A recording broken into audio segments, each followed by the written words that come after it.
Kendall, Manchester, a sleepy town in south-central Jamaica. It's almost midnight on the 1st of September 1957.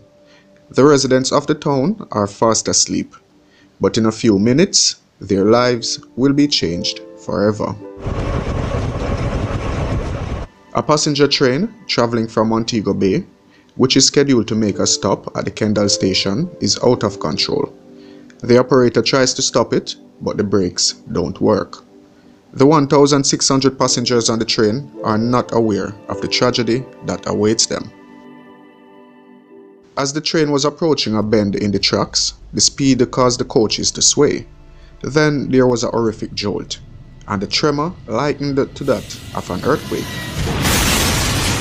8 of the 12 coaches were wrecked, and 171 souls were plunged into eternity, while 700 lives were changed forever. But how did this happen, and why did the brakes not work? Was it an accident or a case of sabotage? At the end of this video, please let me know what you think. This is the story of the Kendall train crash, the worst rail disaster in Jamaica's history. On the fateful night of September 1st, 1957, 1,600 passengers were cramped into a 12-car, 2-engine diesel train on their way to Kingston after a hot, long day in Montego Bay. They were traveling back from a church picnic, exhausted from their day-long trip. It was fast approaching midnight. By now, exhaustion had turned to fatigue. They were sweating and barely able to breathe, and desperate to find comfortable standing positions. Traveling alongside members of the Holy Name Society of St. Anne's Roman Catholic Church were about 100 notorious criminals, pickpockets, and drunkards. At every stop, more of the nefarious outlaws squeezed in.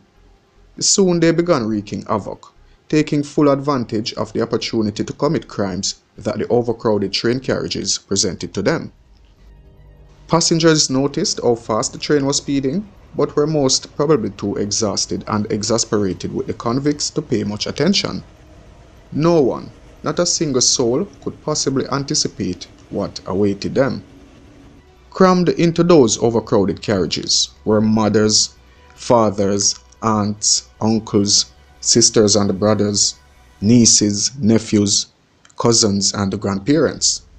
All had hopes and aspirations that were to be prematurely snatched away from them, as the ill-fated train they were traveling on raced along the track on its way to Kendall in Manchester. Not a soul knew they were destined to become part of the worst train crash in Jamaica's history, and the second worst rail disaster in the world at the time. The train was coming to a bend in the line, witnesses say, at a considerable speed, because the coaches were swaying and actually passing through a narrow cutting in the rock when there was a horrific jolt and the swaying like that of an earthquake. The brakes were either not applied or failed to act, since the engines came loose from the train and ran on for some distance before being brought to a stop. After stopping briefly, the engines went on to Kendall station where the alarm was raised. One of the coaches, its superstructure raised to the flooring, remained on the lines and ran on for about 100 yards. Of the remainder, 5 toppled into a gully beside the track. 2 remained in the cutting. 1 mounted its bank. The one behind was raised up so that its body came off under the undercarriage and the front wheels were lifted off the line. Only the last 2 coaches remained undamaged. Most of the passengers in the 4 rear coaches escaped unharmed except for shock and minor injuries, such as cuts and bruises. The remaining coaches were in utter shambles, with dead and injured inside and underneath them. Survivors screaming, calling for help, or crying the names of relatives and friends. Of the derailed coaches in the gully, one was smashed to slivers, with the wheels lying to one side. Another was a mere strip of smashed boarding lying partly on the wheels, partly on the roof of another coach lying at an angle and on its side. The next had broken in unequal parts, the larger forward section lying on its side, the smaller still on the line and coupled, but stripped of root and the sides. The last had its side torn out. Food, clothing, and utensils could be seen strewn over the floor under the semi-collapsed roof. If you want to see more videos like these on the channel, click the like button, as that really helps. Reports later confirmed that the closure of an angled wheel brake cock had been incorrectly placed. That blunder was the main event leading up to the bloodied carnage that unfolded that night. Another contributing factor was the sheer speed at which the train was traveling. This resulted in the train cars colliding into each other. The tremendous speed at which the train was traveling left hundreds of mangled bodies strewn over 2 acres of land. To this day, no one has ever been charged or even questioned concerning that horrendous error pertaining to the brakes, nor has anyone questioned about the possibility that perhaps someone might have deliberately interfered with the brakes on that train. Could it have been sabotage? Perhaps. No one knows. Survivors had their suspicions. Some indicated that they suspected the brakes on the train had been tampered with by one or more of the hooligans who boarded the train that night. But if it was their intention to kill all or some of the passengers on the train, this would have been questionable, perhaps. To my mind, this theory makes no sense. Would the criminals on board this train deliberately endanger themselves? This theory appears unlikely, meaning the criminals who had boarded the train would have deliberately endangered themselves. Who in their right mind would have done that? Unless foresight was not one of the criminals' talents. So, unless the prosecution can prove that they were on a suicide mission, and that again don't make no sense. So, unless the prosecution could prove that they were on a suicide mission, and that don't make no sense again. If the brakes had indeed been tampered with, and there was sufficient evidence, then this premature tragedy would most certainly have been a homicide. Manslaughter, at the very least. Manslaughter by itself is a lesser crime than murder. So in order for there to be any concrete conviction of murder, the elements of crime needed to be present and proven. These are acts, reus, a guilty act, and mens rea, a guilty mind. The prosecution would have to prove that the criminals on the train committed the crime, which would have been simple enough.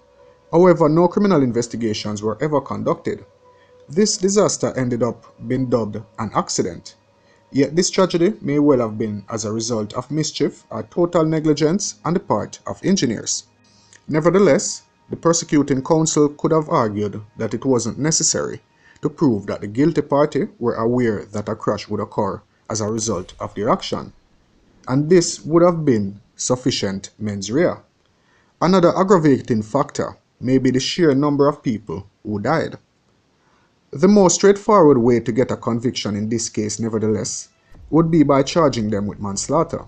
Therefore, if the jury is inclined to agree with the reasonable man test, the culprits would likely be convicted of voluntary manslaughter. It must be categorically stated, though, that whether to convict or not to convict is a task for the jury and not the judge.